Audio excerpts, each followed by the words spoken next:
Hey guys, what's going on? Welcome back to another episode of Form Check Friday. I'm here with Mike Farr, also known as Silent Mike, and he's gonna help me out looking at some of these video submissions today. So we're gonna start off with Dawson Rimmel. And Dawson has to be from the south. Only Dawson's come from the south. I'll let you take a look through those. All right, Dawson, my guy, overall looking pretty dang solid.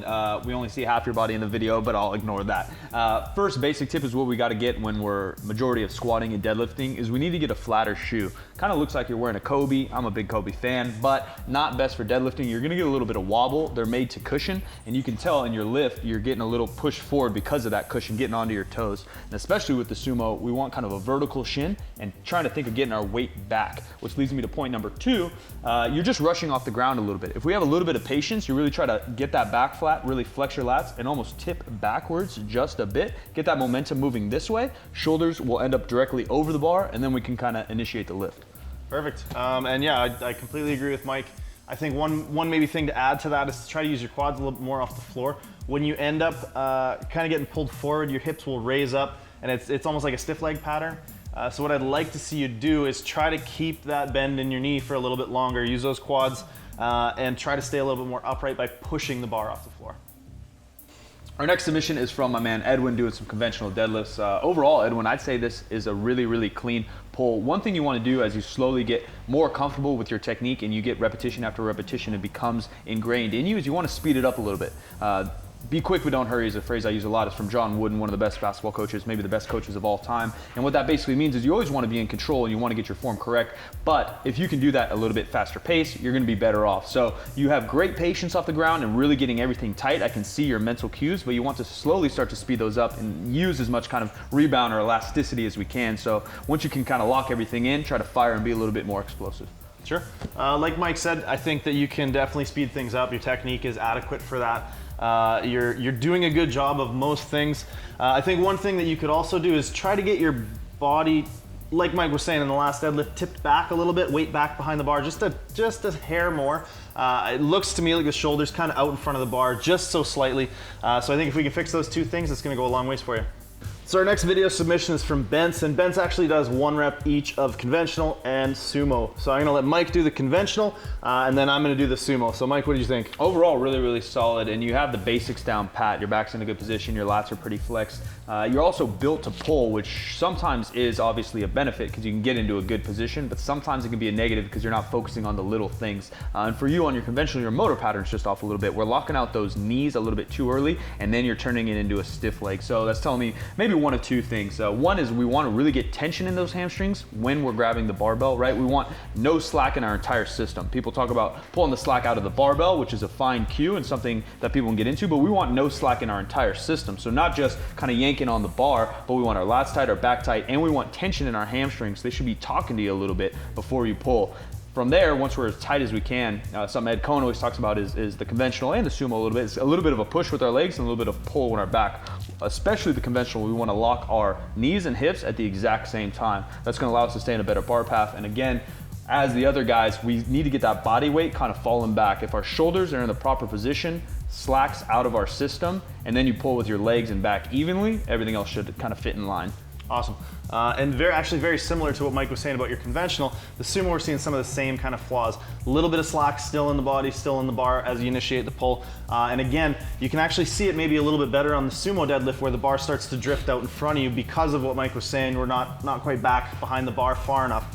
So those would be the two biggest things probably, are to keep that bar closer to you and pull the slack out a little bit better. And if you want to keep that bar closer and do the other better, shifting that weight back, and it starts at the ankles, just kind of shifting the whole weight behind the bar just a little bit, that should help. Our next submission is by our man Mike, pulling some sumo pulls.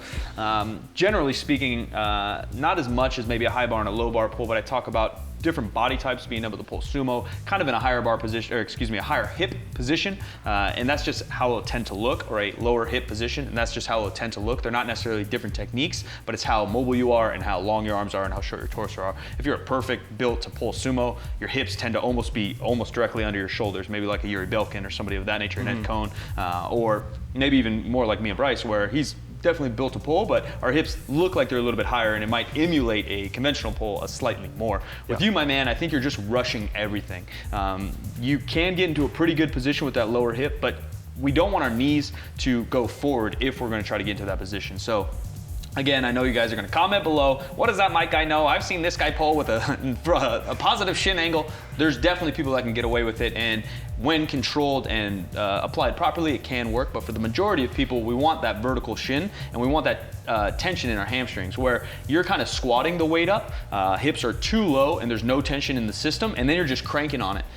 So what I'd like to see is maybe hips a hair higher, which will allow you to get that back a little flatter. Your hips are rolled under you forward a little bit, which perhaps injury, but will definitely cause lockout issues in the future with a more vertical shin.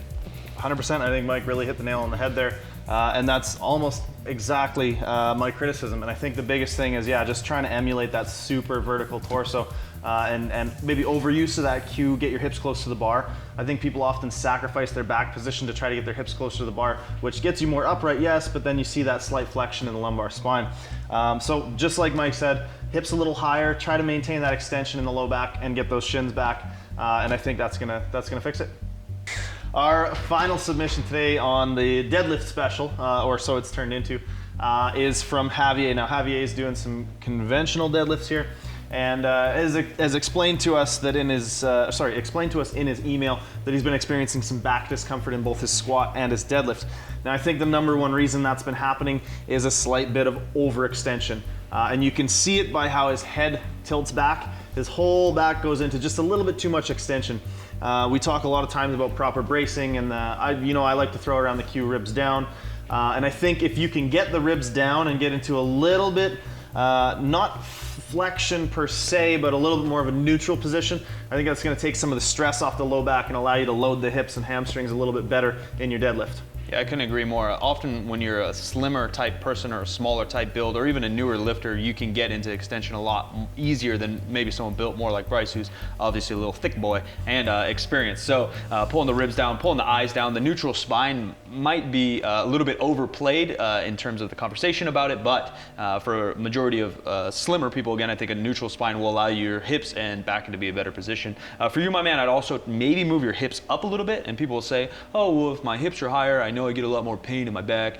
Maybe, but in your case, I would go hips higher and even weight back just a little bit. In the conventional, a little bit positive knee is more common and can help a little bit of speed off the ground. But in your case, your body weight, again, like a majority, kind of the theme today, is a little bit too forward in front of the bar. So fixing that back, getting your hips a hair higher, and then body weight just falling back a hair. Sweet. That's about it for us today. Thanks everybody for tuning in. I want to thank Mike for being on the channel, helping us get through some of these this gratuitous amount of form checks we have to do. And yeah, hopefully that helps everybody.